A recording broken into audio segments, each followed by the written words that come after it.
Nkwaniriza ko natulaba ku Premier League news mu Luganda. Komyewo n'ebyemizannyo okusinziira ku club zammwe nga bwe zitambula mu Premier League. Nga tugenda tutandikira ku game eyabaddewo ku lunaku lwali lwa Saturday ssaawa 1:30 yali wakati wa Manchester United ng'esamba Spurs. Spurs omupiira gwe yaguwangula goals 2-0 ng'ekuba Man U. Man U obuzibu buliwa kuba bakaspendinga over 200 million pounds ensimbi eza Bulaaya nga bakansa abazannyi ab'enjawulo omuli Bonana, ba Mount, ba Hogeland n'abalala. Naye twebuuza nti ttiimu eno egenda kukolera ddi kubanga emipiira ebiri gye yakasambako okuli ogwa Wolves n'ogwa Spurs ekyamazima bakoledde ddala bubi nnyo. Bateebeddwa goolo yabaddeyo omulenzi gwe bayita Sa ne goolo nga Lisandro Martinez gye yeekubye nga totale Onana ali out nga talina kyasobola kukola ku goozi ezo. Abazannyi nno okuli Wan-Bissaka ne Verani ne Onana beekukka abaka outstandinga. Kakati ttiimu eyo nga bw'eyimiridde essaawa zino eri mu kifo kya 12 egenda kuzzaako Nottingham Forest eri mu kifo kye11. Twogerera bino nno club erabika ng'erinamu ebizibu eby'enjawulo ebitali bimu. Abazannyi abasinga bonna balaga bode zaabwe bode language yaabwe kyeyogera balaga bali oba fatigued oba ki. Bw'otunula Marcus Rashford wa season ewedde n'otunula we season eno olaba nga bingi ebikyabulamu. Olaba nga takyalina morale yefiirawo gye yalina na passion bye yalina mulundi guli oba olwokuba bamuwadde contract y'emyaka 5 okusigala ng'asambira club eyo mpaka 2028.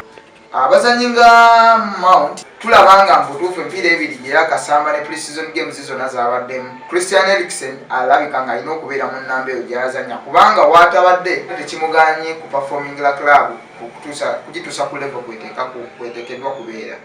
Mount empiira gy'azannye talinamu assist yadde n'emu, talinamu yadde goal n'emu, talaga na mbeera yonna nti yali anywhere near Christian Eriksen.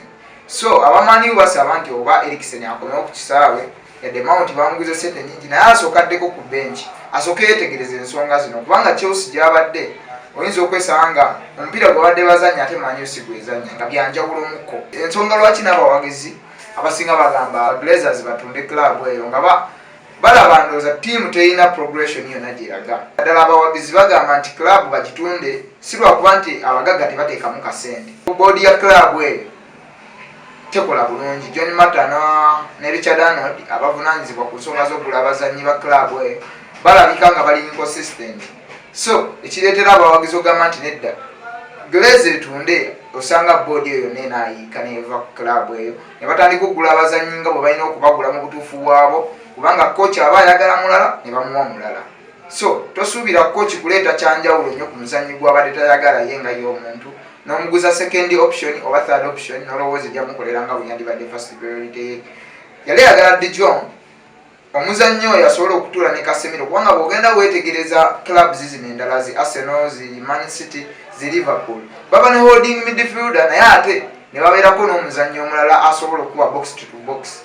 So Manchester United tekirina wabula Casemiro, Mount takikola bulungi, Eriksen yandikikoze naye akuze, Bruno Fernandes ye tetumanyi kati kyakuba. Anton akola bibye ali mu malala omupiira gumulemye totally. Rashford yandibadde akuba wingi ya Garnacho n'ava ku bench kuba mulungi nnyo ng'avudde ku bench naye omutebi taliiwo. Ebyo byonna bireetawo question mark ku Erik ten Hag, board ya Manchester United yonna okutwaliza awamu yadde nga bamiddwa penalty gye babadde basaanidde ofuna.